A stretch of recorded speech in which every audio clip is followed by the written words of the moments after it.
Operation सिंदूर उन बहन और बेटियों के प्रति प्रधानमंत्री मोदी जी और देश की सेना की एक संवेदना है। जिन लोगों ने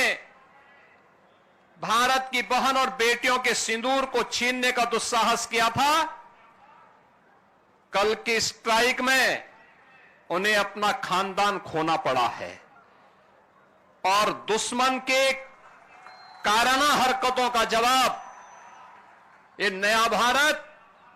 इसी मजबूती के साथ देगा। यह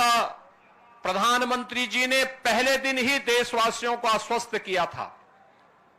और कल की घटना में एक बार फिर से नए भारत ने यह साबित भी किया। सबसे पहले मॉक ड्रिल कार्यक्रम में भारत माता के महान सपूतों तीनों सेनाओं के द्वारा देश के गौरव को आगे बढ़ाते हुए पहलगाम की आतंकी घटना का जिस बहादुरी के साथ कल रात्रि को जवाब दिया गया है, इसके लिए तीनों सेनाओं के साथ ही देश के यशस्वी प्रधानमंत्री जी का हृदय से अभिनंदन करते हुए उत्तर प्रदेश की जनता जनार्दन की ओर से तीनों सेनाओं को और पूरे देशवासियों को हृदय से बधाई देता हूं और पहलगांव में अपने परिवारजनों को खोने वाले उन सभी परिवारों के प्रति संवेदना व्यक्त करते हुए दिवंगत आत्माओं के प्रति भी अपनी विनम्र श्रद्धांजलि अर्पित करता हूं। आपात स्थितियों में नागरिक कर्तव्य क्या होने चाहिए, उन कर्तव्यों के प्रति आगाह करने के लिए पूरे देश के अंदर और उत्तर प्रदेश के अंदर भी मॉक ड्रिल का कार्यक्रम आज दिन भर चला है और इसीलिए हम सभी लोग आज इस मॉक ड्रिल का हिस्सा बनने के लिए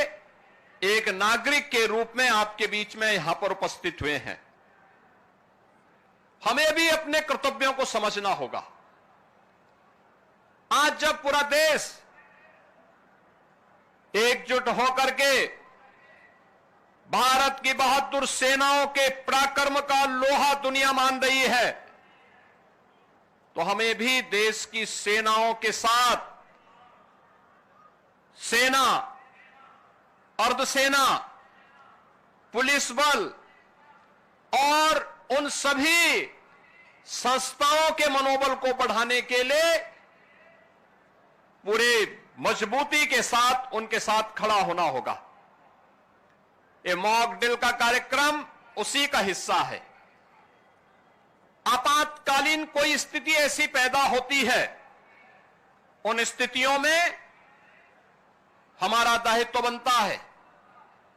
कि दुश्मन को कहीं भी कोई ऐसा अवसर न मिले, किसी विरोधी को कोई ऐसा अवसर न मिले जिससे जन धन की कहीं हानि हो। उससे बचाव करने के लिए क्या उपाय हो सकते हैं? आपने देखा होगा कि किस तरीके से क्रमबद्ध तरीके से सिविल डिफेंस ने, एनडीआरएफ ने आपके सामने उसका एक प्रदर्शन किया है और यह केवल एनडीआरएफ या सिविल डिफेंस के लिए ही नहीं, केवल एनसीसी, एनएसएस, स्काउट गाइड या एसडीआरएफ या होमगार्ड या आपदा मित्रों के लिए ही नहीं, आम नागरिकों को भी इनके साथ जुड़ना पड़ेगा, देखना पड़ेगा, अपने कर्तव्यों के प्रति आगाह होना पड़ेगा। और यही वर्तमान समय में पूरे देश के प्रति प्रत्येक नागरिक का दायित्व बनता है कि देश पहला, हम देश के आन मान और शान के साथ किसी को भी खिलवाड़ नहीं करने देंगे। भारत माता के खिलाफ जिन लोगों ने साजिश रची है, इसमें सेना की कार्रवाई का पूरा समर्थन करते हुए प्राण प्रण से उनके साथ एकजुट होकर के उनके मनोबल को आगे बढ़ाने के लिए हम भी कार्य करेंगे। और हमारे गांव में, हमारे शहर में, हमारे मोहल्ले में जहां कहीं भी सुरक्षा से संबंधित कोई मामला आता है, जहां कहीं भी देश के आन मान और शान से संबंधित कोई ऐसा पहलू सामने आता है, उसमें हमारी प्राथमिकता में पहले देश होना चाहिए, तब कुछ और होना चाहिए। इस भाव के साथ हम सबको मिलकर के कार्य करना होगा।